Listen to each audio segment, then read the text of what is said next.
एनिसोगेमी किसे कहते हैं?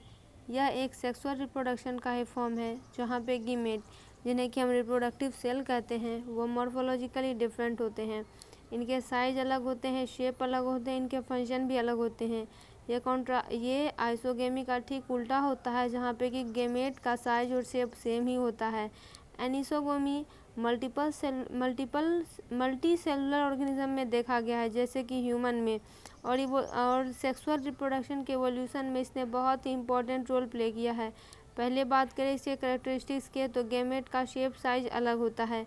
मेल गेमेट को स्पर्म कहते हैं, वो छोटे होते हैं, मोटाइल होते हैं और लार्ज नंबर में प्रोड्यूस होते हैं। उनका प्राइमरी काम यही है कि वह एक को जेनेटिक मटेरियल डिलीवर करने का काम करते हैं। दूसरा है फीमेल गेमेट। फीमेल गेमेट को एग या ओवा कहा जाता है। ये बड़े होते हैं, मूव नहीं कर सकते हैं और जाइगोट को डेवलप करने के लिए इनके पास भरपूर न्यूट्रिएंट होते हैं।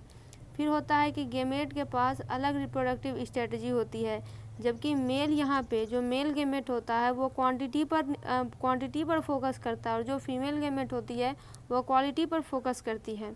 एग्जाम्पल की बात करें तो चूँकि ये अलग अलग इसमें जो गेमेट्स होंगे वो अलग शेप अलग साइज के होंगे, तो एग्जाम्पल इसका पहला आ जाएगा ह्यूमन और एनिमल।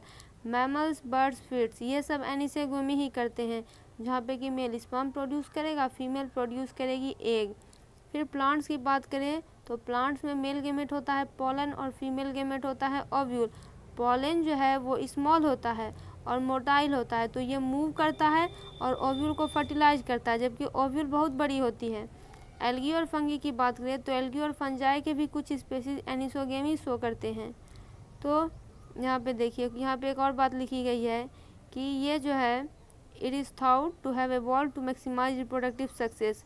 यहाँ पे है कि गेमेट्स के स्पेशलाइजेशन से एक बात तो यह है कि इससे डिवीजन ऑफ लेबर क्रिएट होती है, जिससे कि दोनों के जेनेटिक मटेरियल और रिसोर्सेज का यूज़ अर्ली डेवलपमेंट में होता है। फिर है कि यह सेक्सुअल सिलेक्शन को ड्राइव करता है, मेटिंग बिहेवियर को प्रभावित करता है, क्योंकि दोनों जेंडर को डिफरेंट रिप्रोडक्टिव प्रेशर का सामना करना पड़ता है। तो इवोल्यूशनरी बायोलॉजी को समझने के लिए एनिसोगेमी का कंसेप्ट जानना बहुत ज़रूरी है।